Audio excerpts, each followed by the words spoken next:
Resources and development. What is a resource? In this unit, we shall discuss what is a resource, what are the different categories of resources available for us, and then how this a development activity plays a major role for us. How can we use the resources and develop the nation?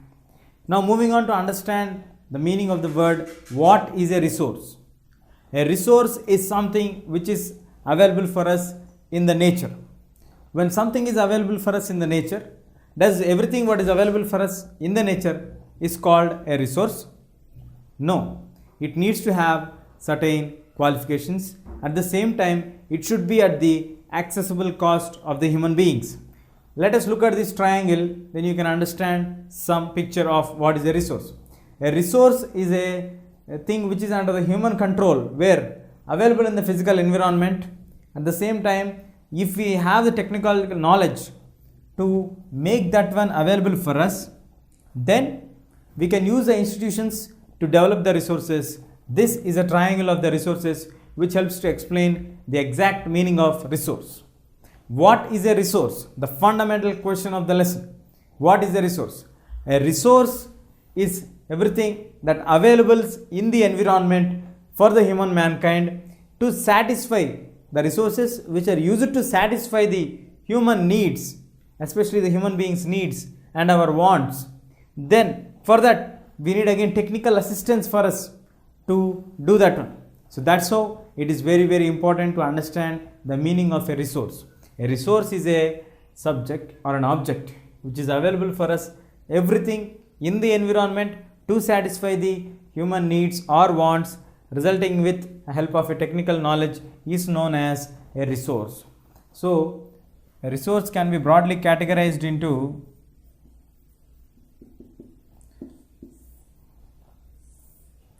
anything that is available for us in the nature which can be used to satisfy the needs of the human beings, and at the same time we also will have our requirements and our accessibility available for us in the technical sector known as resources. That also should be at the affordable cost. So that is the fundamental meaning of the word resource. So after understanding the meaning of the word resource, everything whatever is available for us in the nature at the affordable cost of the human beings in order to satisfy the needs of the human beings is known as a resource. So the resources are useful for us, especially for the human beings. From the physical nature they get this one, and then using the technical knowledge they derive them from the nature in a usable manner by the human beings. For that purpose only we establish the institutions, and these institutions bring for us the economic development. So in order to bring the economic development of a nation, we need to understand that the humans derive their resources from the nature using the technical knowledge and assign the institutions to develop the economical development. That is how the economic development of a nation is directly linked with the available resources in the country or on the soil of the nation. Now let us see the classification of the resources. As we discussed that resources are the main things for the economic development, how can we categorize the resources? The resources are again broadly categorized into four major categories. Category 1 is being done on the basis of origin. How is the resource available for all of us? How is it originating? That is the basic consideration for the first division. Second division is the basis for exhaustibility. After how much time does it get exhausted? How many times can we utilize this one? Later, basing on the origin is the third major division. Who is the owner of this one? First one is origin, second one is exhaustibility, third one is ownership. While coming to the fourth one, status of the development. What is the status of the development of that particular resource? On these four bases, the resources are being categorized. First one, basis of origin, second one, basis of exhaustibility, third one, basing on the ownership, fourth one, basing on the status. Now moving on to understand further on the basis of origin, the material of resources are again being divided into biotic and abiotic. Abiotic and biotic. Biotic means which we get naturally available in the nature. The items or the minerals, the resources, whatever you get naturally available in the nature are called as biotic, and most of the biotic things have life in them. That is a special feature of this one. So biotic are the things which have life in them. Example of biotic are flora and fauna, fisheries and the livestock. All the living animals available in the nature, all the living creatures available in the nature come under the category of biotic. Examples are flora and fauna, fisheries, livestock. Moving to the next category in the same basis of origin, the second one is abiotic. Abiotic is very simple, the complete dead opposite of biotic, where it consists of all the non-living creatures or all non-living things like rocks, metals, etc. So abiotic means it is explicitly dealing with all the non-living things available in the nature. That is called abiotic, rocks and metals. Then moving on to second category of division, that is a basis of exhaustibility. The items, how are they going to get exhausted? Again, it is further redivided into non-renewable sources and renewable sources. Exhaustibility is a nature of a resource which makes the resource to get exhausted. Once the resource is getting exhausted, we cannot use this one. So for further clarification and to understand this one better, again it has been redivided into non-renewable and renewable sources of energy. Non-renewable sources are petrol, coal. These kind of resources we cannot reframe them. For example, petrol once used is being done. Again we cannot reuse the petrol. In the same way, coal, once it is burned, it turns into ash and we cannot use it again further. So these two comes under the category of non-renewable sources of energy or non-renewable sources of items available for us. When we talk about the renewable sources, in renewable sources you can take solar energy or wind energy as the examples.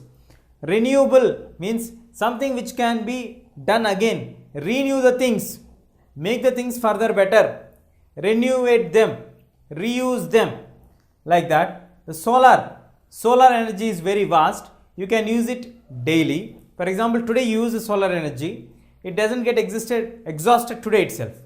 Tomorrow again sun will come, tomorrow again you have the source of energy for you. So in this way, solar energy is the best example of renewable sources of energy. And at the same time, wind. Wind, when we take, wind is an unending passing of the moving of the air. So air, once it moves, it doesn't get exhausted. Once it moves, twice it moves, 10 times it moves, 20 times it moves, 100 times it moves, it doesn't get exhausted at any time. That is the specialty of solar wind. Then moving on to the third category of resources, that is ownership. Who is the owner of the particular resource? That depends again into three categories, that is first one is individual ownership, second one is national, and the third comes under the category of international ownership. First one, when it comes to individual ownership, any private individual who owns a land, who owns a property, who owns a mine, who owns any item or any substance in which the natural resources are found comes under the category of individual. That is an example of private lands, private properties, private fields. All this comes under the category of individual properties. When it comes to the national one, when it is maintained for the purpose of the public good, it is free for the use of the public, that is called public property. Examples of this one are burial ground, villages, ponds, rivers, lakes, public parks, public municipal offices. All these come under the public properties, where no one can claim that this is my property, this property belongs to me. Only the individual properties can be claimed by any person. But when it comes to the public properties, nothing can be claimed by any one individual. It belongs to the state property, it belongs to the national property, it belongs to the authority of the people's representatives property, where you cannot expect that it could be owned by a single individual. That's why it is called as a national property. Moving on to the third category, that is international property. International property comes under exclusive economic zone on any ocean region. What is exclusive economic zone? The exclusive economic zone is the area after 200 nautic miles from the border area or the coastal line is known as exclusive economic zone, from where any nation cannot take its reserves in the water, though it come under it's very close to its land boundary. It has to take the international concern of the international bodies like UN. Then only it can take any kind of reserves or any kind of uses or any kind of energy can be taken from that particular regions. Otherwise, it enters into an international conflict into the nation, from one nation into the other nation. So there is a clear-cut division of the properties: individual properties, group property known as national property, or owned only for international benefit of the larger good of the people, that is international properties. So the basing on the ownership of the place, property, resource, everything, also we have the division, that is ownership ship division. And then status of development. The status of the development was also be considered as very key for the resources. The first one is, again, the status of the development is further redivided into three major categories. One is potential, basing on the potential of the thing, whether the potential is properly utilized or not, that is secondary. But how much potential does it have? That is very important. For example, you go to Gujarat or you go to Rajasthan. In Gujarat, you have abundant availability of solar energy. That is the potential of the Gujarat. At the same way, you have lot of energy available in the regards to wind. That is available in Rajasthan. That is the potentiality of Rajasthan. Whether these are utilized properly or not, that is secondary. That is immaterial now. When we talk about the potential, what is the potential of that particular land? That is called potential here. Examples we have here, solar is the best potential when it comes to Gujarat. Then moving on to developed, whether the resource has been developed or not, basing on the availability of the stock and the affordable cost of the human beings. If the resource has been taken outside and is used for development, that is called developed. Example we have here, uranium. Uranium bauxite is available for us in the nature. These are available with the raw materials and ores mixed with them. But once they are mixed and they are taken outside, then you can utilize it according to your convenience. That's how you get the uranium and bauxite. And that's the why reason the resources are called developed resources. Then moving on to the third one, stock and resources. Availability of the product in a larger scale is called the stock. Whether the stock you have in large or not, that is a major important category. And then whether the reserves are available for us for the future generations. For example, you take water. Water formula is H2O, hydrogen, 2 parts, oxygen, 1 part. Together is called hydrogen oxide or water. When we use this water, when it is containing hydrogen and oxygen, here we have the stock of fresh hydrogen and oxygen together available in the form of water on a very large scale. That's why this resource is called stock and reserves.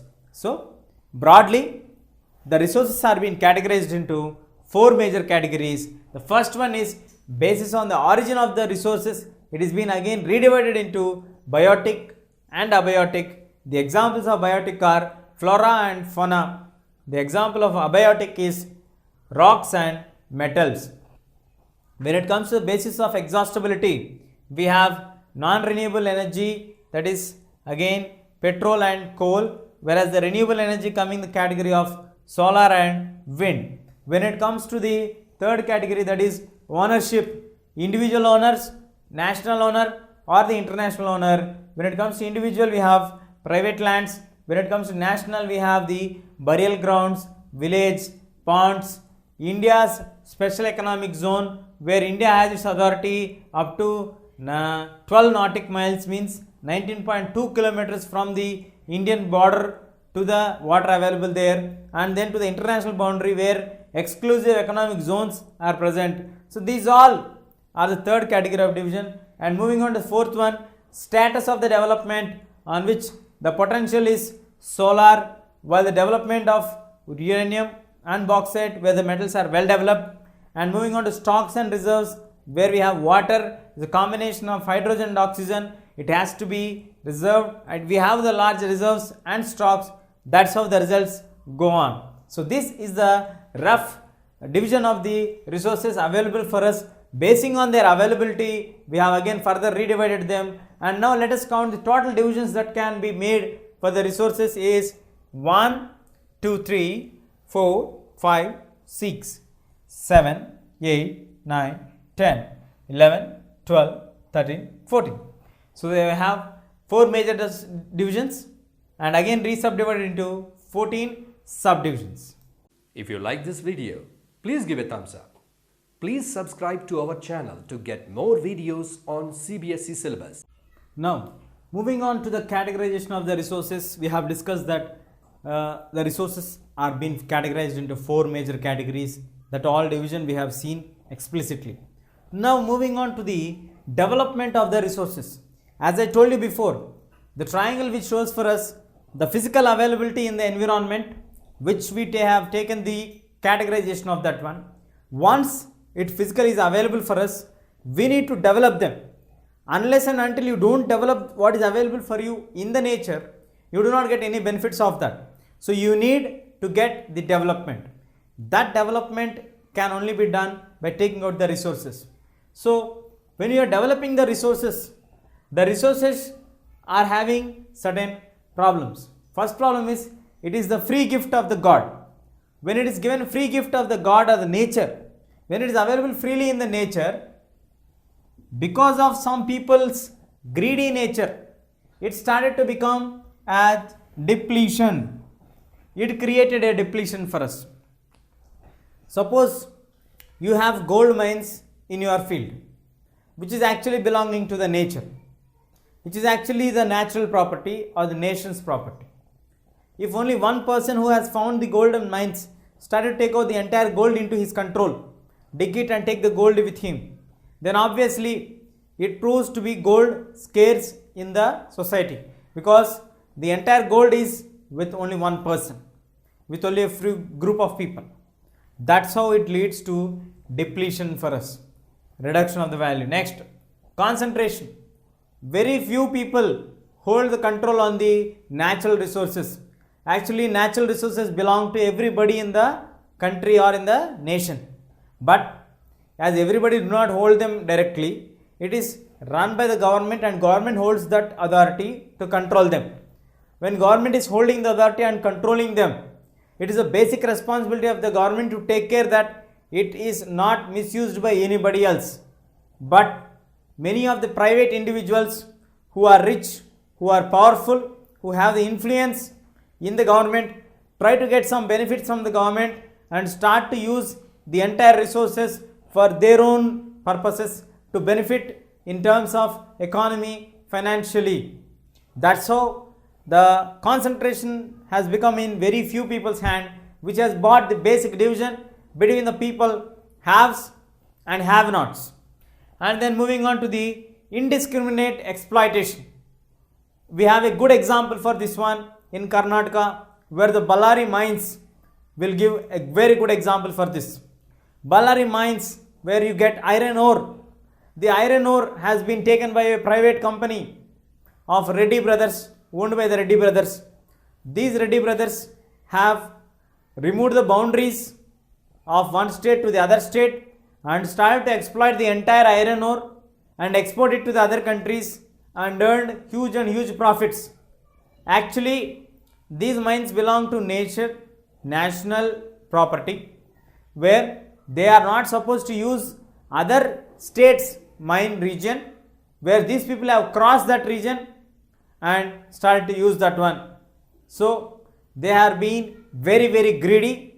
That's how exploitation has become very high on the case of the national properties. And then this exploitation will automatically result in adverse effects on the nature. The adverse effects examples are global warming, ozone layer depletion, then the environmental pollution. So the resources have to be developed, then only you can get the benefits of having a resource. That resources should not be brought into depletion because of very few people's greed. Few people greed of having more and more wealth. When they were greeding to have more and more wealth, that automatically results in the problematic situation because they start to take it at the cost of others' benefit. Next, the second point is the concentration should not be in few people's hands. The concentration should be in the larger region. The concentration of the lands should be in the larger growth. And the third one, indiscriminate use. When we are using without preserving for the future, that will get the adverse effects on the nation or the natural climatic conditions like global warming, ozone layer depletion, environmental pollution. And later, how do we need to plan for the resources planning? What is the requirement to have resources planning? We need to have resources planning because in the resources planning, we can make sure that the resources are used on a sustainable growth for all. What is sustainable existence or sustainable growth or sustainable development? The word sustainable means here for us that in the development, when you are planning to develop anything, the development should take place. Yes, we all need to develop, but that should not cause any harm to environment. That is the first point. The second point is no compromise within the needs. There should not be any compromise within the needs, because when we compromise now, we take on explicitly without preserving it for the future. The future generation people may miss their natural share for which they are eligible. So the sustainable development is the development of the resources is must. They have to be developed, but at the same time, they should not compromise on any of the interests of the future generations, and it should not cause any harm to the environment. That's how the sustainable development is required. So when we plan the resource planning, sustainable existence of all forms of life is must. Then only we can have the sustainable development which results in the overall development of all in the society. Understanding what happened in Rio de Janeiro. Rio de Janeiro was the first international conference which was held on June 1992. In this conference, nearly 100 country states heads have come and they all joined to have a group action because its urgent problem is the problems of the environment protection and the socio-economic development. The main agenda of Rio de Janeiro summit, which was held in June 1992, in which 100 nations countries heads have come in Brazil, where their main concern was the urgent problems of the environment protection and socio-economic development. All these are the main concerns of the people all over the world. So immediately the environment protection has to be brought into action. We need to protect our environment. If not, we would face many difficult problems. So in order to avoid those problems, we need to plan sustainable development. So in order to make this one at every level, they have brought an agenda called Agenda 21. Agenda 21 states clearly that we need to plan for sustainable development. As I told you earlier, what is sustainable development? Sustainable development is a development in which the resources are used to develop, but at the same time, naturally it should develop. It should not hurt or harm any of the future benefits. We should not develop anything at the cost of the future generations resources. We need to preserve the resources, we need to modify the resources, we need to use them cleverly as per our requirement, not in a too greedy nature.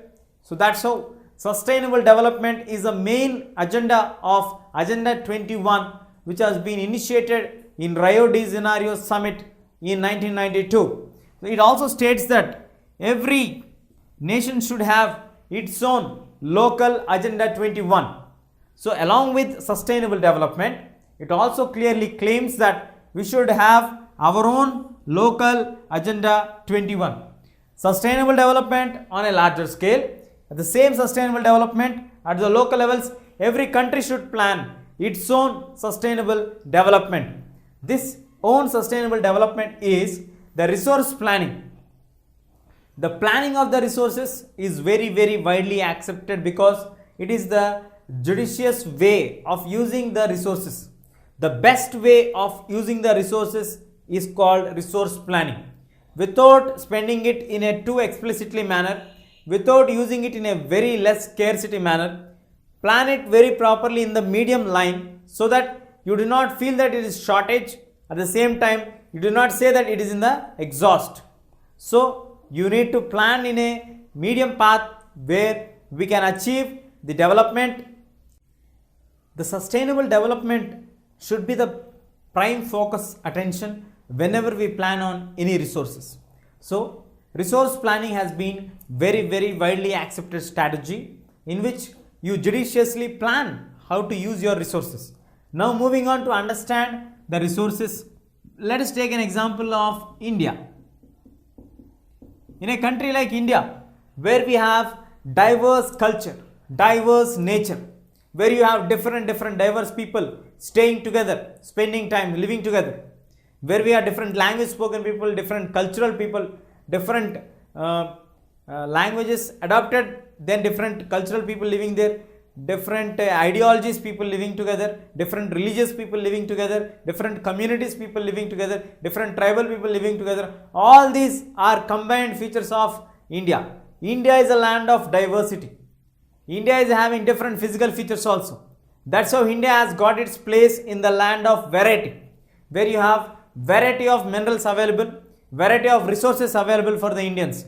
India land is a land in which the shield of resources are present. So the variety of the resources, like for example, let us take the minerals. Minerals are widely available in Jharkhand, Madhya Pradesh and the Chhattisgarh regions.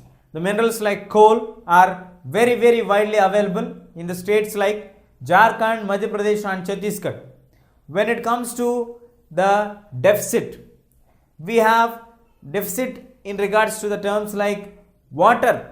Water is abundantly found and causing floods always in Arunachal Pradesh state, where the flow of Brahmaputra brings abundant availability of water.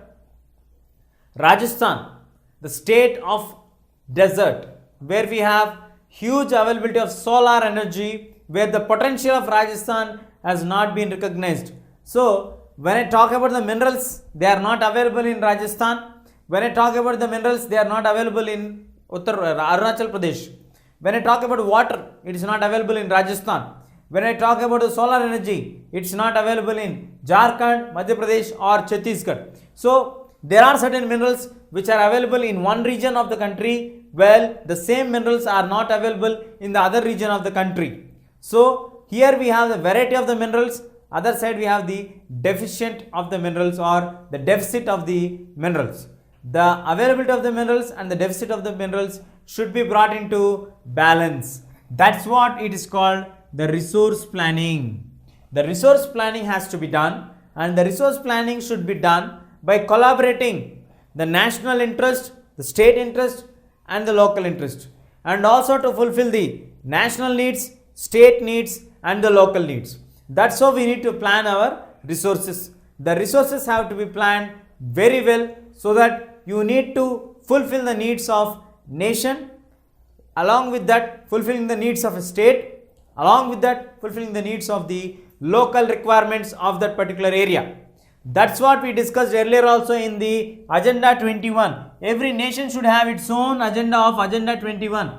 That's what the main theme of Rio de Janeiro summit, which held in Brazil in 1992, where their main agenda was sustainable development. Do not harm the future resources which actually belong to the future generations, where actually they have to get it the natural share. So go for natural sustainable development, having a development which also results by preserving of the resources for the future needs.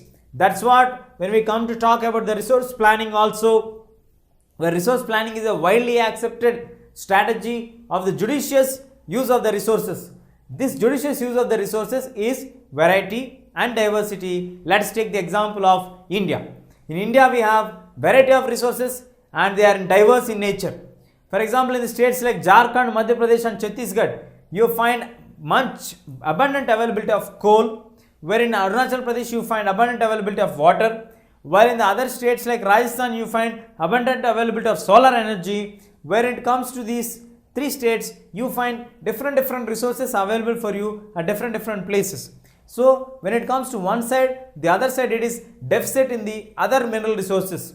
So we need to balance this variety and this deficit in order to get and fulfill the needs of national interest, state interest and the local interest. First plan for the local interest to get satisfied, then you can plan for the state interest to satisfy, then further resulting in the national interest to satisfy. That's how we need to plan our resource planning. Now moving on to understand the resource planning in India, we already discussed about the resource planning. Resource planning has been a very judicious way of using the resources, but at the same time it has been a very complex planning, because nowadays you need to identify many things before planning something. First of all, we need to identify the location of the places where the resources are found. The identification itself will bring that half of the energy for us, because when the resources are found, you can do something. When the resources are not found, we cannot do anything. That's how it results on. So the resources have to be found clearly. Then only we can take any action on that. That's how the resources have to be found. And next, in order to identify the resources, you need the methods like surveying. You need to survey the place. You need to study about the place. You need to know about that particular place, and then you can identify what are the resources that are available for us. For example, when we take Rajasthan, it's a very basically hot place. When it's a hot place, you can't expect there you can get some huge amount of cool climatic condition there. So on a hot dry land, you can expect solar energy, you can expect wind energy. That's what surveying means. You can't expect solar energy on the eastern edge of India, where in Arunachal Pradesh, where you regularly get floods. So that's very important for us to identify in which region you get what kind of things. The second one, mapping. What is the exact location of the resource? The mapping skills also gets you added to get the exact picture of what and where is the resource found. The second point is a planning structure. A detailed planning structure has to be maintained so that you can have the combination of technology, skill, institutional setup in order to utilize the resource. Once you found that there is a resource that is found there, but still you don't know how to utilize that one. For example, you know that you found huge amount of solar energy is found in Rajasthan, but you don't know that how to use the solar energy equipment and how to get the skilled employees for that, and what is the way to process the solar energy which is found in the nature into institutional utilization of electricity. So you should know the path how to develop that one. So for that you need structural planning, which is very important after identification of the resources. Then moving on to the match with the national development plan. Once you plan for your state, at the same time it should be going parallelly and aligning with the national development plans. You cannot plan only with your own interest. You have to align it, and you need to get the budget allotted for that from the union budget. So for that you need to align it with the national interest. Then only you can get the perfect resource planning for our available resource. That's how we have to plan for our resources. And moving on to the resources, when can a resource be successfully utilized? First point, we should have the technical advancements. We all know that in a country like India, even though we have many resources, but lack of technology will definitely block the development of the resources. Well, at the same time, though resources are found but economically backward, then also it brings a hinder step towards the development. First point is, if it is resources found, technology is not there, you don't get development. Resources found, economical backwardness is there, it will not get development. When poor resource base, resource is very less, but you have economic development there, it results in development. If you have technology advancement there, it results in development. So technology and economic resource play a very vital role. That's what we have to understand here.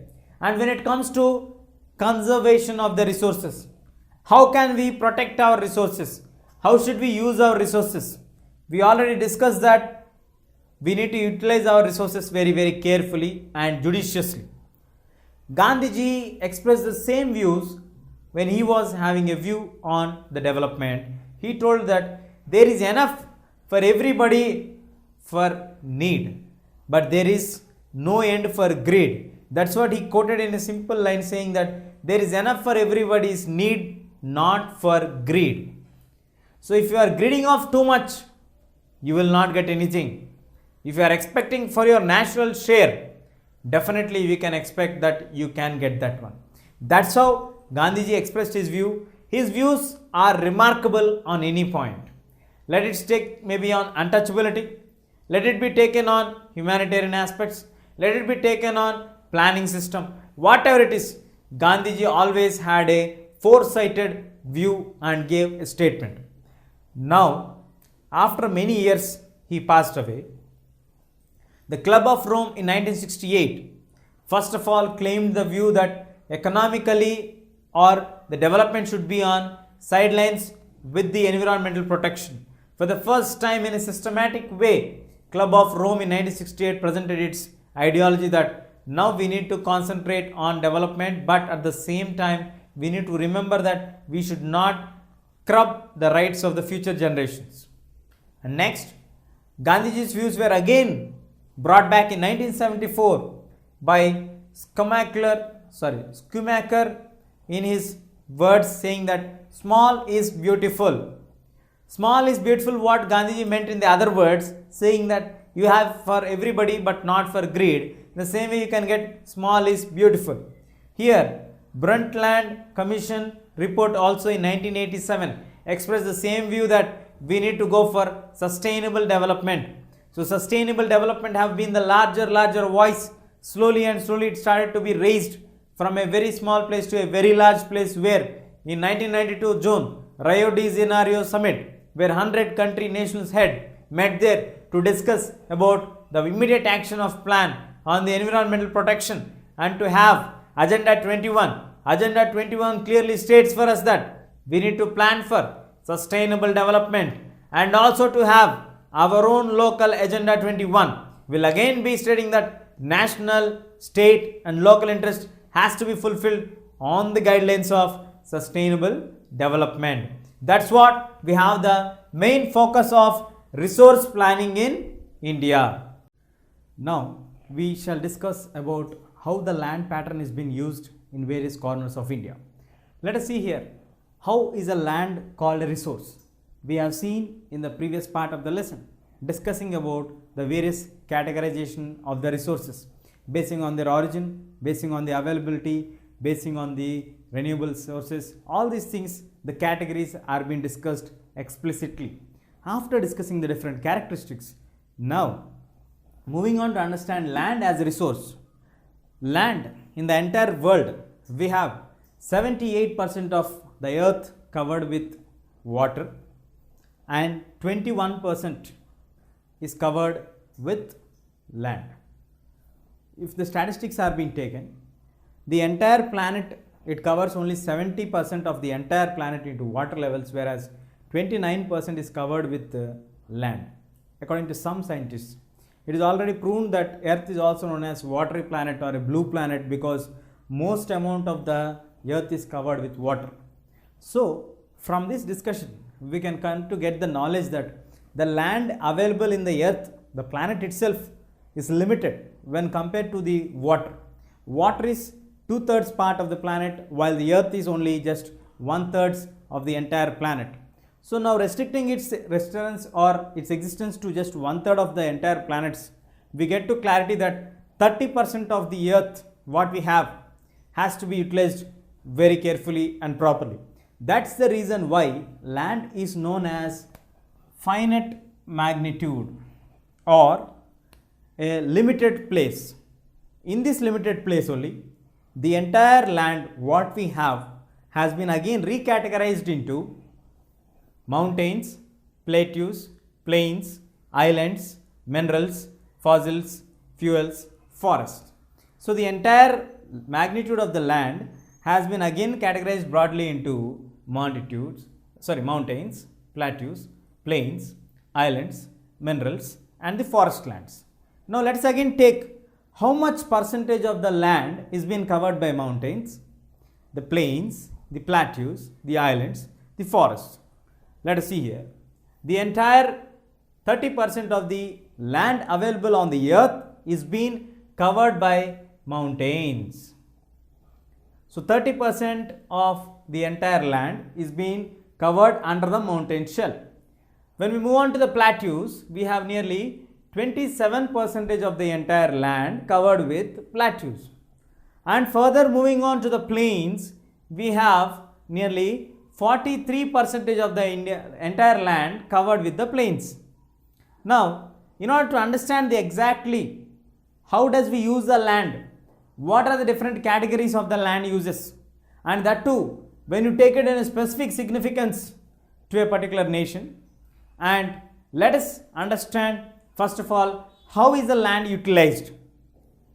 After knowing that land is available at very small in quantity when compared to water, the entire 100% of the planet has been covered with 70% of the water and 30% with land.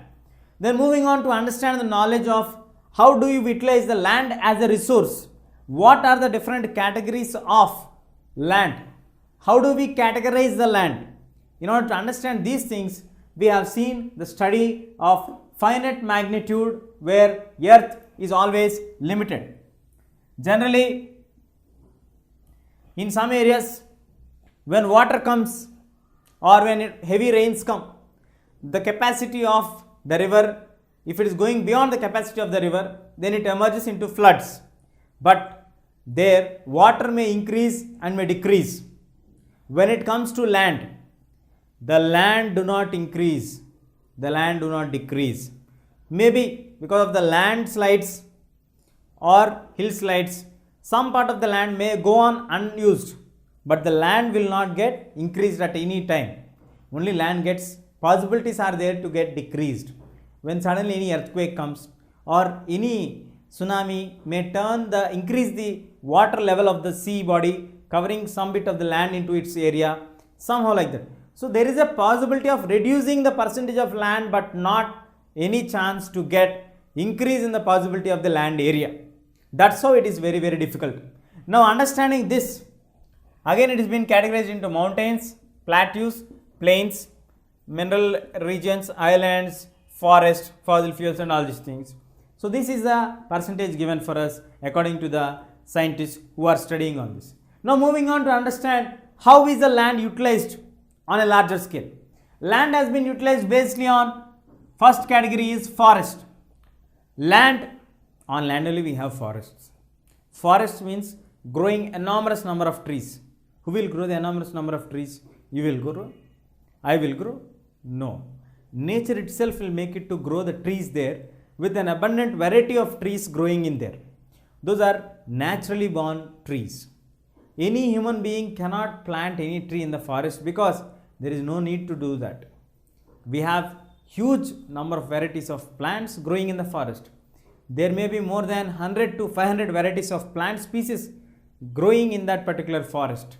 There may be different kinds of animals growing in that particular forest. So that's how forests are the naturally given gifts, nature on the land. So the land has been utilized for having forests. Then moving on to the land which is not used for agriculture. Means we can get a point here is land is again recategorized into land used for agriculture, land not used for agriculture. Let us now first discuss about land not used for agriculture. When we talk about the land not used for agriculture, again we get the categorization like barren and wastelands. Barren means the dry lands, or where the possibility of getting water is very difficult, where you cannot get even a drop of water. Sir, how people will survive there, sir? People surviving is different.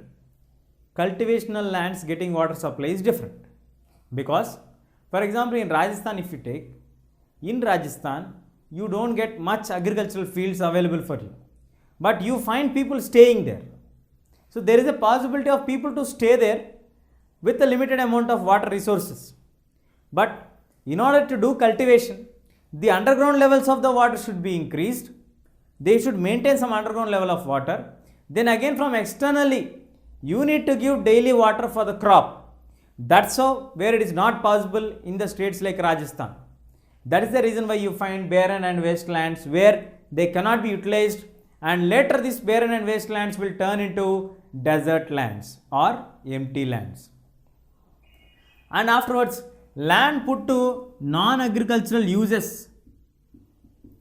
How is the non-agricultural uses coming on now? Sir, now you told there is a categorization between the land which is used for agriculture, which is not used for agriculture.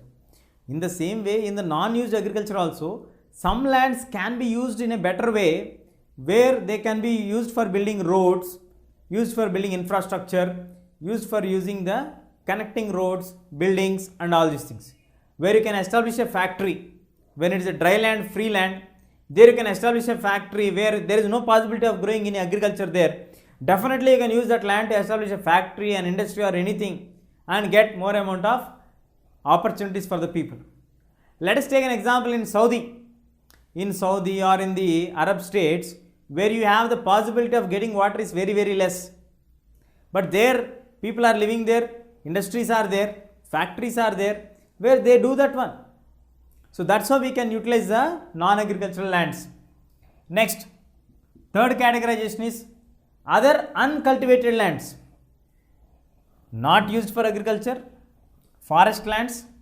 Now third category, other uncultivated lands are permanent pastures, permanently dry lands. What, sir? Dry lands are dry lands. Again permanently dry lands, temporary dry lands also will be there. Yes. If in this land heavy cyclone or heavy rains occurred during that year, then this land may turn into a cultivatable land. Or if the government plans to get water from the nearby states through pipelines and started to supply water for these lands, then this above lands can be turned into cultivatable lands. There is a possibility like that. That is the reason why these lands are not considered as permanently barren lands. These lands are permanent pastures where even if you try also you cannot get agriculture done there. Let us take an example in Rajasthan desert region. Even if you supply daily water for that, there is no possibility to grow even a small plant there. That is the reason why permanent pastures are declared, which are very dry lands. And next, land under various trees. What are these various trees? There may be any number of trees.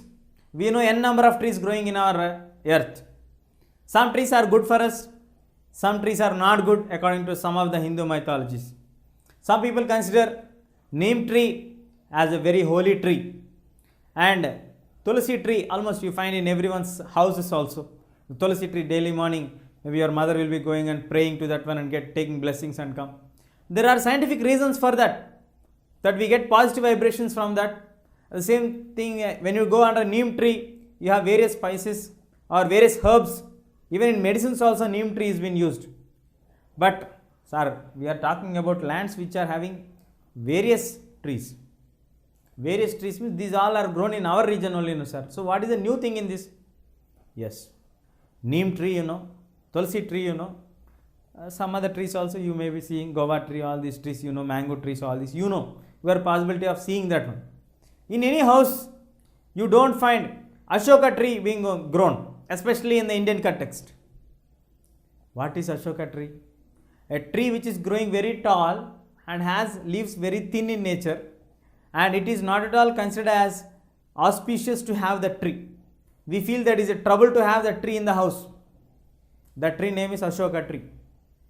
Why that got that one is that there are some stories regarding to Hindu mythology and all, where Lord in Ramayana we get some eclipse saying that here we have some Sita being staying under the tree and crying. So wherever you have that tree, there is a possibility to get some sorrows or some kind of problems for you. That's why in any of the houses, even in any of your houses also, you do not find any family growing Ashoka tree especially. That is another example. That's what I want to meant here, like there are various varieties of trees grown. One is tulsi tree, one is neem tree, the other trees where you don't consider them, they are important, but they are also occupying land. That is the point here. They also occupy a large amount of land in the entire earth. So that is 1% of land. And moving on to the other one, cultivable wastelands. From the past 5 years, they are not cultivating any lands. That lands are called cultivatable wastelands. You can cultivate there. You can do agriculture there. There is a possibility of doing agriculture there. But because there is no water from the past 5 years, economically that particular family is weak, or financially they are facing some crisis, that meant for them to stop cultivation there. In that result, it is called cultivatable wastelands. It can be cultivated, but it is not cultivated. And moving on to the other category, fallow lands. Fallow means empty. Empty lands, current fallow lands. Current fallow lands means, do you get current there, sir? Not that kind of doubts. Current means present. Current means present. Presently it is empty. What is empty? What is present? Currently it is empty means at present, this year, because of some problem, that particular family did not put any crop. That is called current fallow land. Means this year you did not do cultivation on that particular land. Every year they do, but only this year maybe in family some problem has been there. So nobody was interested, so they did not do anything. Somebody has been passed away or some other reasons may be there. So that may be meant to be empty in that particular land for that particular year. That is called fallow land. For 1 year if it is empty, that is called current fallow land. Don't get misconception like electricity, power, current. No, current means present. Present, empty land. It is not empty permanently. Then again category changes. It is only empty permanent only when it is coming to category of permanent pastures only. 5 years also you call it as cultivatable wasteland only. It is only 1 year. So we are calling it with a different name, that is current fallow lands. Next, other than current fallow lands are also some lands are there. Some lands which are permanently dry. Some are from 5 years dry. Some are from 1 year dry. Some are lands, but no one is using them. From how many years we don't know. It may be 2 years, it may be 10 years. But some trees are growing there. They may be good trees or bad trees, that is secondary. No one is doing cultivation there. These all categories of lands also come under this other than the current fallow lands. Then moving on to the net area zone. We started with all the dry lands. First we started with the forest, then the land which is not used for agriculture. Then we discussed the barren and the wastelands. In that again land which is not put for agricultural uses, non-agricultural uses like building roads, buildings, factories, infrastructure, everything. Other uncultivated lands, permanent pasture lands, land under trees. Then we went on to cultivatable wastelands from 5 years which are not being cultivated. Then fallow lands. In that fallow lands again we have current fallow lands. This year only they left it. Other than the fallow lands which are not done under cultivation, net area zone. The entire area where the cropping pattern has been in progress, is being done continuously without getting any gap and not falling into any category. It is not a land of forest. It is not a land of non-agricultural use. It is permanently used, regularly used. Every year they are using. This year also they used. That kind of area is known as net area zone. So now land has been utilized in different ways. Broadly, it can be categorized into 5 categories. First one is forest. Second category is land not for agriculture. Third category, the other uncultivated lands. Fourth category, fallow lands. And last but not the least, net area zone. The entire cultivatable land comes under the category of net area zone category only. So that's how the entire land has been categorized. The land features all are covered in this one. I think it is very good to have a quick recap of this one before concluding this one. When I say the finite magnitude, it is a fixed magnitude. In any physical features of any country, you find mountains, plains, plateaus, islands, forests. Other than this, do you find any other features? You do not find in any country. So, entire land in the country or in any of the countries or all countries together also, same percentage you will get. Which means all these categories are present in all countries. All countries together also you have all mountains, plains, plateaus, plains, islands, everything. So, the entire land is considered as a resource where it is again being redivided into mountains, plains, plateaus, islands, forests, all these things. Land is being utilized almost in similar way in all countries. That's why it has been called as land utilization, like forest, land not for agriculture, other uncultivated lands, fallow lands, and the entire agricultural lands together. That we have in the land utilization pattern. Now, let us try to understand how the land use pattern is in India. How is land used exactly in India? We all know that India stands in 7th place according to its area. The land area of India is 3.28 million square kilometers. With geographically, latitudinally, longitudinally, the entire area of land which India holds is nearly 3.28 million square kilometers. Is 100% of our land is under our control? Yes, obviously according to many of us know that it is under our control. But literally we are not able to use 100% of land for our uses because 93% only comes under our usage. One is because of the northeastern states where the land is completely filled with hilly mountains and forest lands. The second reason is some of the parts which are occupied by Pakistan and some by China where the actual survey was not done. So we don't know exactly 100% what is the exact land location extent of India where we are using. So it is estimated that 93% of land only is being used for Indian purpose, where Indian land is in our use. As we are talking about the usage of Indian land, we have only 93% of the land available for us. This 93% of land has been contributing a great significance for us because we all come under the category of this 93% of land available us for us to grow or for us to live, for us to stay, everything. In this, the permanent pastures are day by day coming down. Permanent pastures day by day coming down what, sir? Permanent pastures are the pastures which are used left dry where the grass will be growing on there and is used for grazing of the animals. The animal number also is increasing more, so the permanent pastures are eaten up regularly by the animals. When the permanent pastures are eaten up regularly by the animals, automatically permanent pastures will come down. That land will become into a dry land. That's the way the land is coming down. Land size is not coming down. The land, the way it is used has been coming down. Earlier, because of the growth of the grass, it is called as a pasture land. But because the grass is not able to be grown there because daily buffaloes, cows, everything are coming and doing the grazing activity there and it is turning into a dry land, very soon it will turn into an empty land. then barren land. That's how the land is turning into a barren land. Then, according to the net area sown in India is only 54%.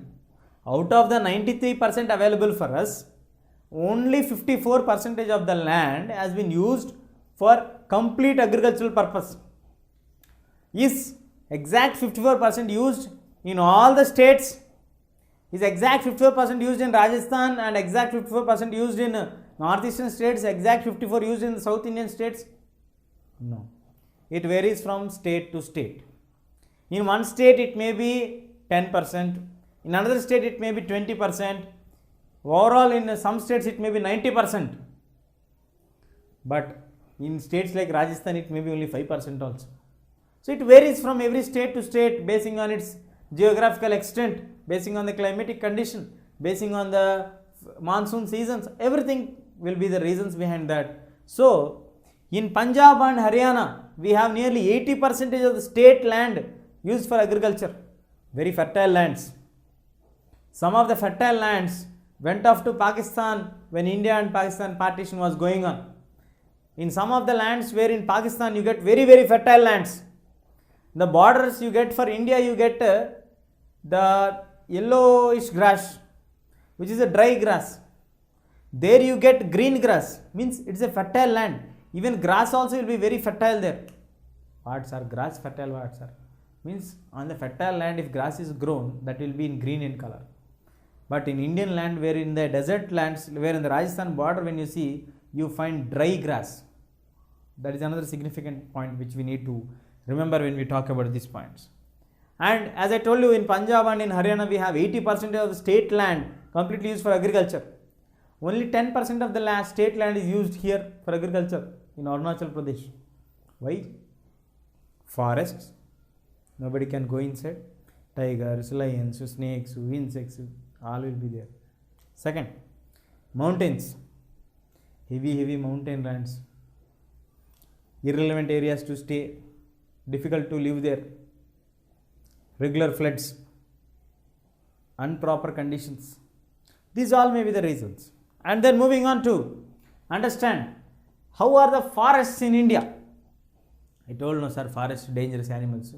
That also we are not living in India. That is a specialty in India. We are, according to the National Forest Policy of India, the forest should be nearly 33% of the entire land.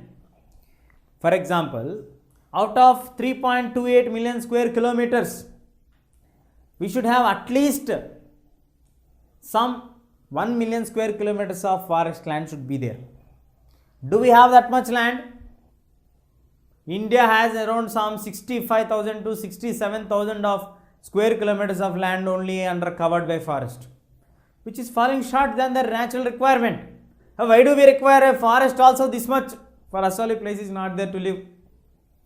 According to the national scientists who studied on the climatic conditions, and they told that in a land when 33% of the bit is covered with forest lands, that will make the entire land to have good climatic condition, proper time of the seasonals occurring, monsoons coming in time, resulting in a good crop growth, resulting in the regular chain to flow in a regular systematic way, which does not affect the climate at all, wherein the temperatures on the land would not increase as they were increasing now, which results in the reduction of the temperature, normal climatic conditions, where it would not be affecting the ozone layer, where it would not be having a cause for the global warming. This much logic is there behind this forest. We ate of forests also. The forests are coming down, they are now nearly 19 to 20% only forests. So according to the National Forest Policy in 1952, 33% of the land should be maintained under the forest. Then only the ecological balance can be maintained in the country. That also not there. Wait, moving on here. What happened for the forest then? The forests are being converted into wastelands. What are wastelands? Forests. Regularly animals are taken for making them to graze there. Regularly the people, those who stay nearby the forest, enter into the forest, cut small trees. Everybody will think, I am only cutting the tree. Nobody else is cutting. this much large forest is there, nobody is seeing, so I can cut. Daily one tree he is cutting. He will live for 10 years. 3650 trees he will cut. Daily cutting. Like this, some 10 families are there. Every day cutting, bringing, using, burning, cutting, bringing, burning, cutting, bringing, burning, cutting, bringing, burning. Rest, grazing, grazing, grazing. So that land gets on slowly getting cleared. They will enter into the forest. Slowly, slowly, slowly, they will go off into deep into the forest. Cutting, eating, burning. Like this, forest land has come down. Now this land will be declared as waste land, not useful, because no river will be flowing nearby to forest there that side, and nobody will be ready to come and settle there, because it was once upon a time a forest nearby to forest. They will declare as a wasteland or a dry land. Nobody will do cultivation there. Slowly it will turn into a place where we can do the places like where we can get the settlements. And we also declare some other category of lands also like this, like rocky lands where huge rocks are present, arid, semi-dry conditions where rains will not come, hot climatic conditions, and desert lands. These are also considered as wastelands. Forest clearing, this, both regular activities in India, these all are done. Then settlements, people started to build their houses in these regions where it is very less in cost. Then roads they will lay on this kind of wastelands only. Railways they will build on this kind of wastelands only. Industries they will build. Then these all will result in land degradation. How land will get degraded, sir, if we are using this one positively? You build an industry, you build a factory. In the factory you use machines. In the machines you use oil, paints, and some chemicals, something to clean every item of in the factories. Once you use that one and chemicals are used to wash something, and once it is done, where do you keep the waste? When you are burning something, smoke will come. Where will the smoke go? Smoke will go into the atmosphere, wastewater will come into the land.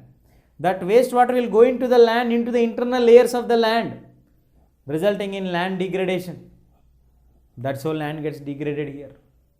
Underground layers of the water will get absorbing this one, contaminated, spoiled, entire land spoiled.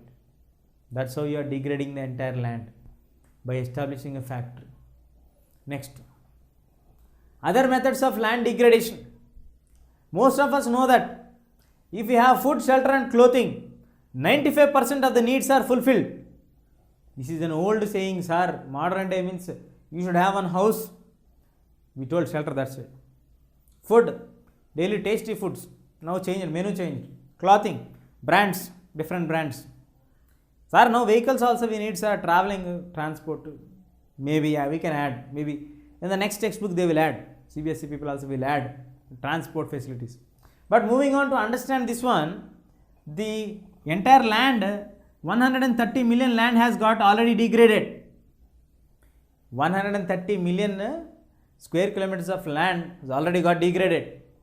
The rest, 28% forests. In that land degraded, we have 28% of forests. And in that also we have other categorization. 56% is water eroded. How can water spoil the land? I told you just now one example. Chemicals can bring. When you go to any beach, you observe the water flow will be coming on towards us.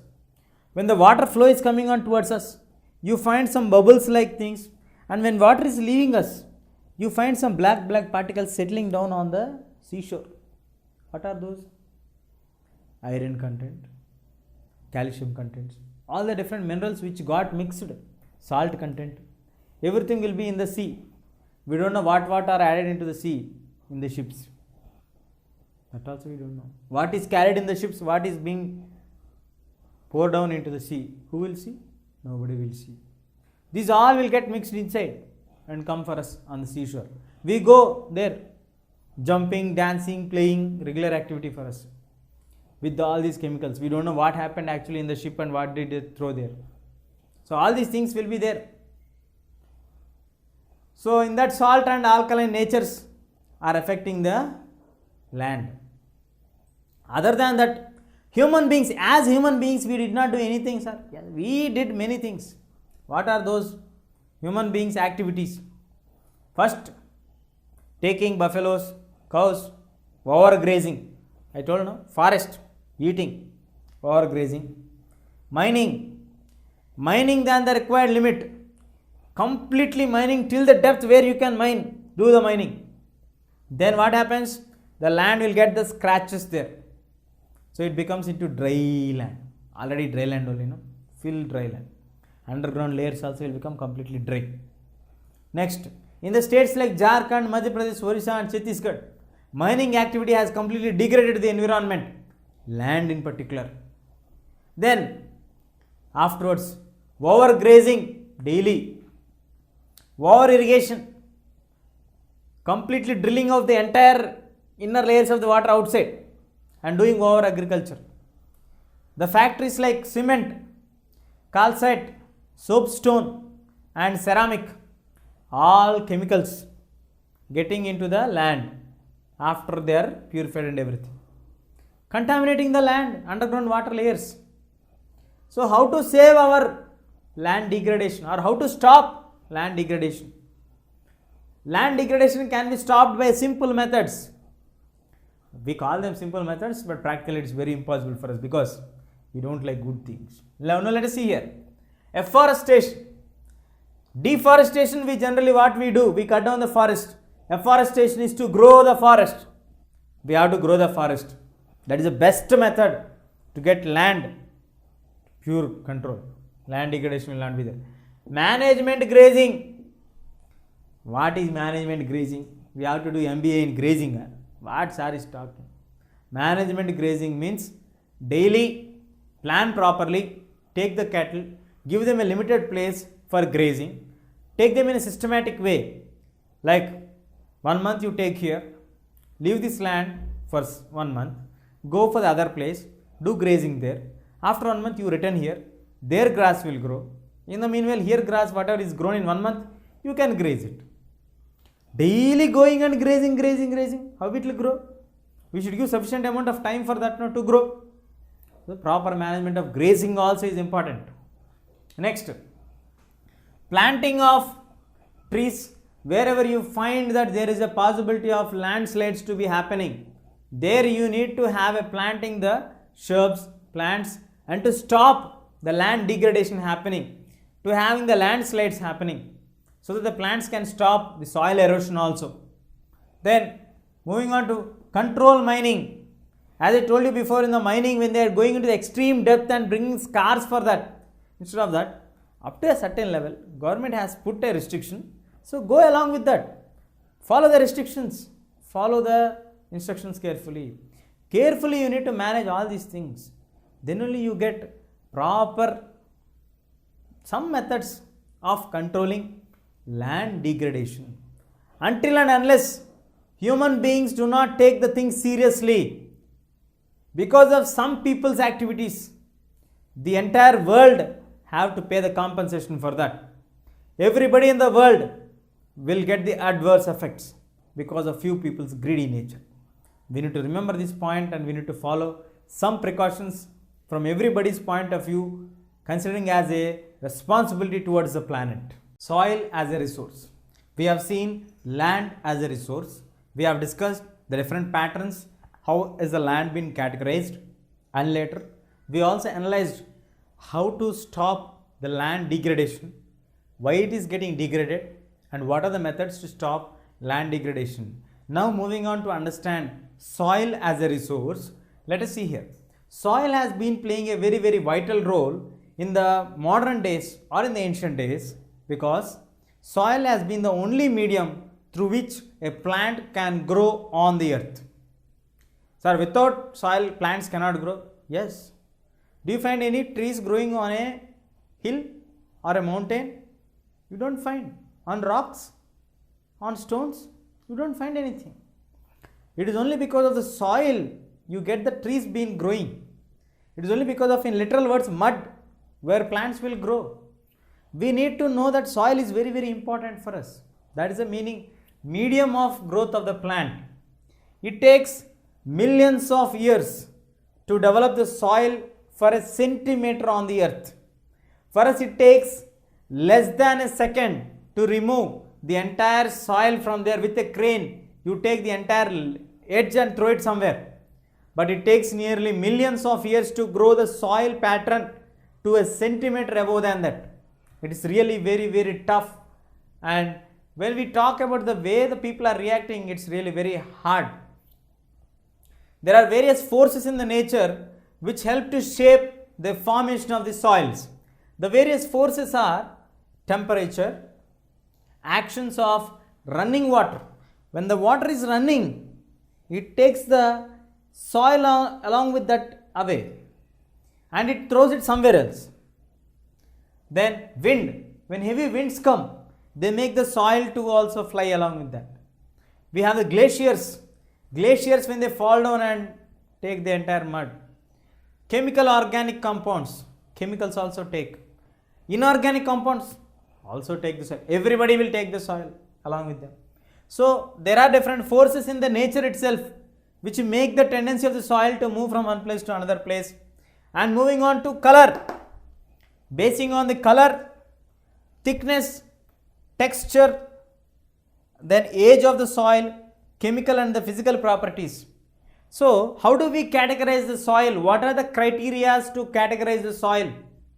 The criteria to categorize the soil is, how does the soil look? How does the soil look? Soil looks very beautiful. Soil looking means looking at the color of the soil here. Everything is mud only. Black soil, red soil, what soil? Thickness. Soil will be this much thick, then it is stone, no? How you call that thickness? The thickness of the soil. Texture. How is it? Is it soft? Is it crispy? What is the nature of that? Age. How long has it been there? How long? Millions of years. Then chemicals. What are the chemicals that are present in the soil? Then moving on to physical properties. What does it exhibit? Is it very hard? When it water is poured, how does it become? Is it very soft, very sticky, very hard? How does it react? So basing on the color of the soil, the thickness of the soil, the texture of the soil, the age, the chemicals, the properties, we have categorized the soils into 4 major categories. Actually into 5 major categories. We shall discuss the 5th category later. But before that, the 4 major categories are alluvial soil, black soil, red and yellow soil, laterite soil. The 5th one is arid soil. As I told you, we have 5 major categories of soils. I have taken all the 5 major categories. Let us see here. Alluvial soil, black soil, red and yellow soil, laterite soil, and the arid soil or the desert soil. Let us go on one by one. Starting from the left, let us see here. The arid soil. The arid soil is a soil which the color of the soil, as I told you before, color, nature, texture, physical, chemical composition, these all are the basis to divide a soil. So basing on the color, the arid soil or the desert soil has red to brown shade. It is not a completely red, it is not completely brown. It is a mixture of red to brown shade. Then we have the nature of the soil is sandy. It's very, very sandy. And it has more saline content. How water will get saline content? When the water mixed with the other salts, water is getting evaporated. Salts are remaining in the land only. Then that nature will come. That results in the high common salt in this particular desert lands. In deserts generally you find high common salt affected places. Then it lacks the basic humus because bacteria cannot survive in these high temperature regions. Then it also lacks moisture. That's why we can't do cultivation in the desert lands. Very difficult. Then because of the calcium content more in the soil, conquer, it results in the problematic situations. But with proper irrigation treatment, if we can provide proper irrigation methods, how they are doing in Rajasthan, especially in the western part of Rajasthan, where we have desert, small desert, Thar desert, in 2 lakh square kilometers. That desert land can be very well utilized, not completely the desert. The areas around that are called as arid lands. The desert inside land will not be called as an arid land. Don't get confused here. The lands which are very adjacent to the desert lands are called arid lands or semi-arid lands. These lands can be brought into cultivatable lands by providing proper irrigational methods to that one, giving a proper treatment to the soil by adding certain chemicals which are reactive to the existing chemicals there and turning them by regular supply of water. You can bring that one into regular cultivatable land. That are the features of arid soils. Moving on to alluvial soils. Alluvial soils are very widely spread where? North India.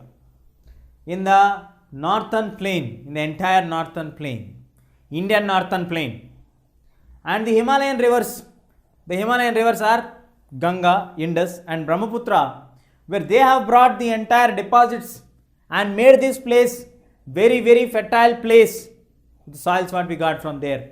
And also the eastern coastal plains, Mahanandi and Kaveri also contributed there. That's how some part of the alluvial soil is also found in the eastern corner or eastern coastal plain of India. Then what is the nature of the soil? It is sandy, silt and clay. It is a combination of sandy nature, silt nature and clay nature, combination nature. Then we also find that from the top of the hill mountains, when any water flow is happening, in the middle you have a breaks. In these break regions known as pediment soils or pediment rocks, where in the middle of that you find the soil or the mud known as dewars, coarse or terrai, the middle regions. And it is also known as, in the alluvial we have again different categorization. Older alluvial, new alluvial. Older alluvial is known as Bangar, new alluvial is known as Khadar. In the older alluvial, you have more content of Kankar, which is not good when it comes to Khadar. Khadar is more fertile than Bangar. It gives more production output, and also it has the chemicals like potassium, phosphoric, dry alcohol products, and these are more useful for production, for agriculture. Alluvial soils are the best soils for doing agriculture if we can do properly. Let us go a quick recap here. Arid soils are red to brown. Alluvial soils are bit not completely red, not completely brown, in the middle texture. Sandy and saline, they are extended in the entire northern plain. High common salts, no common salts. They are not brought by any rivers, they are brought by Himalayan rivers. They lack humus and moisture. They do not lack the humus and moisture. They have high content of canker. They also have the canker. It can be used for irrigation with careful proper methods. It can be used because they naturally have all the important chemicals which are used for agriculture and cultivation. Now moving on to the other category of soil, black soil. Black soil is also known as rigor soil, and the soil color, I think by the name itself you can understand it is a black soil. It is a black rigor soil. It is used more for cultivation of the cotton. Cotton soil also is famous, that is nothing but black soil. You get a general blank asking in the examination saying that which soil is good for cotton? Black. Rigor soils are also good for dash? Cotton. Rigor soils are also known as dash? Cotton, or cotton soil or red soil. Sorry, black soil. Then this is found in the northwestern part of Deccan, covering the states like Madhya Pradesh, Gujarat, Maharashtra and Chhattisgarh, where the rivers have contributed for this one are Krishna, Godavari valley regions. In these regions you find it more. It holds more amount of moisture, and it also contains the chemicals like calcium carbonate, magnesium, potassium and lime, where it is very sticky in nature. Once it gets wet, immediately you need to start to do the cultivation and process and everything.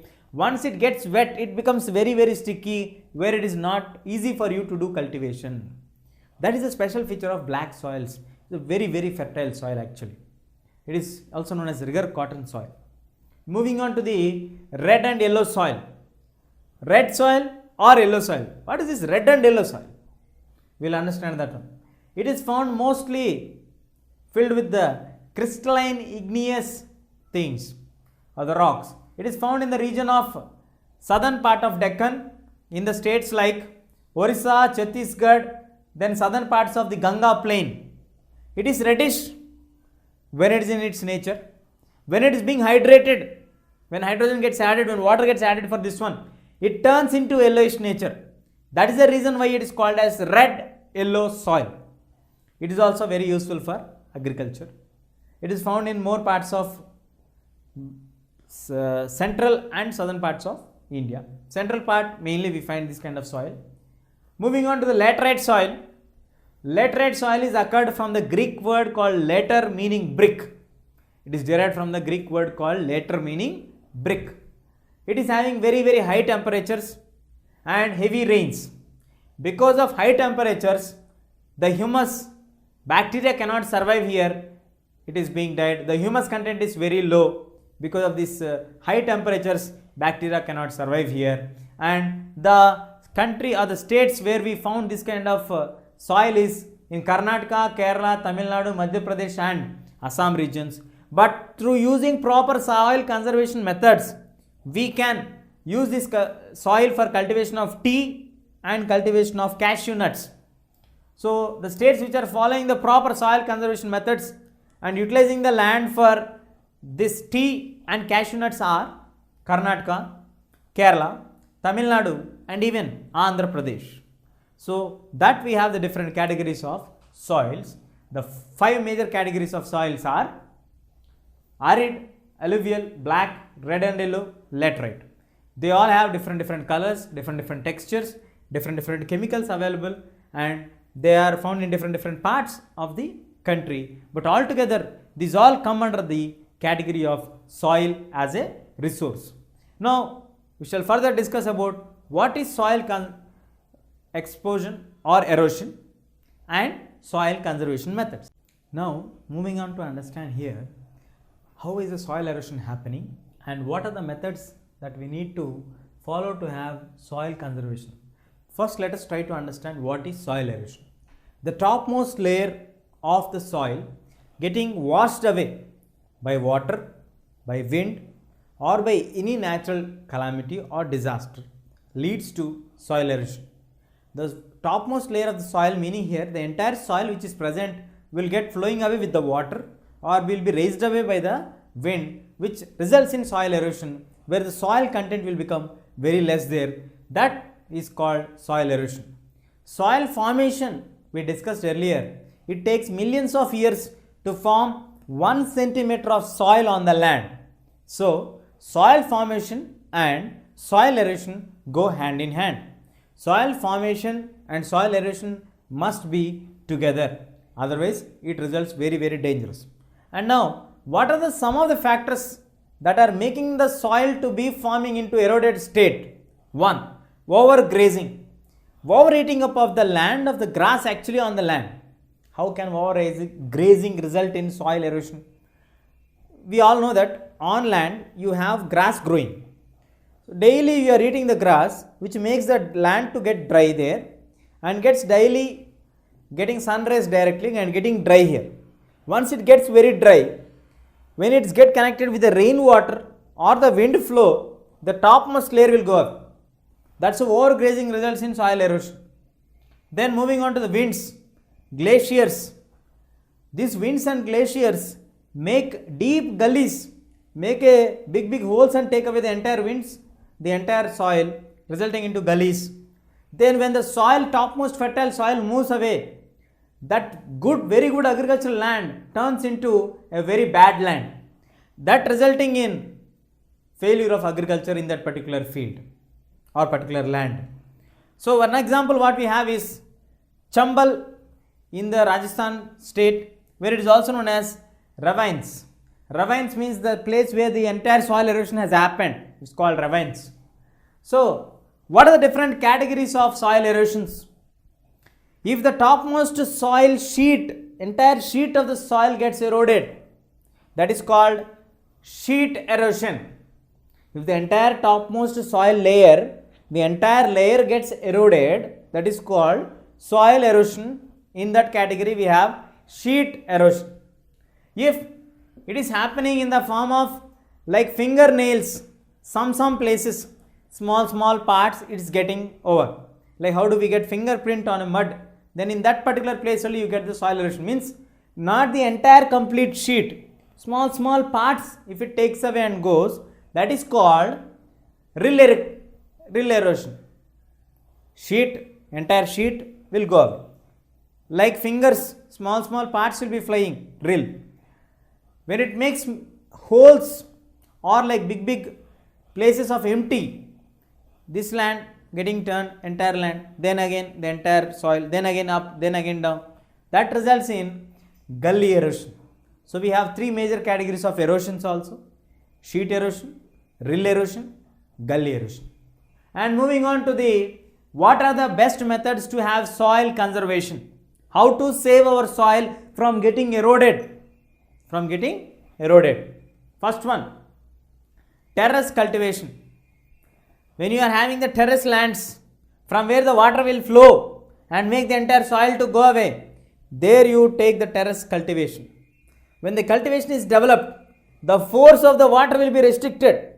Mud will be held by the plants, by the roots of the plants. How mud will catch, plant will catch the mud. You will get general physical doubts, no? So, mud will be held by the roots of the plants, which will make the soil to remain there. The roots will act as the connectors between the mud and the down layers of the soil, which makes the soil to hold very strongly there. So, the mud will not get evaporated there. Doesn't get flow away from there. This is very good in the soil regions or Himalayan belt, where in the western and the central Himalayan region, we have very good improvement of terrace cultivation, which resulted in very positive sign. Then we need to have strip cropping. What is this strip cropping? Strip cropping is a cropping. You take a large piece of land where you have entire farm. The entire farm has been divided into small strips, and where you need to plant in these small strips a line of grass. A line of grass giving an interval times of gaps, a line of grass. When the line of grass has been laid, when generally wind comes, the plants will automatically get tendency to bend towards this side or that side. Grass doesn't bend, it gets standard like that. Grass doesn't have any stem, no, it stands like that only. So that grass will get that one holded. So it can preserve the soil erosion, it can stop the soil erosion. These strips where you've kept the grass is known as shelter belts. They are actually providing shelter for the crop or the soil not to move away from there. And also it is resulting in, it has been proved very successful in Western India, that is the stabilization of the sand dunes. So it has been very fantastically proved. So we all can believe in that and we all can follow this one. These are some of the methods which can be followed to stop the soil erosion, which results in soil conservation. So in this lesson, we have discussed what are the different categories of resources, what is a resource, how can we explore the resource positively. As Gandhiji told, there is enough for everybody, but there is no end for greed. So it's for few people greed, it is at the cost of all the others' interest. That should not be there. Simple is better, small is beautiful. All these quotations always remains in our mind that we need to go according to our requirement, not according to the entire nation's eating away in one person's hold. That doesn't lead to good results. Then we have seen the different categories of land utilizations. India specifically we have discussed how the land pattern is used in India. Then we saw the different kinds of soils. What is soil erosion? What is soil conservation? I hope you all understood this one. The key questions from this you will get: division of the resources. You need to draw the diagram. What are the different resources that are found here? Then you need to understand what are the best ways of using land, and then how to stop soil erosion. Different categories of soil erosions are the key questions which will be asked in the examination. So you need to focus in these areas for this unit. If you like this video, please give a thumbs up. Please subscribe to our channel to get more videos on CBSE syllabus.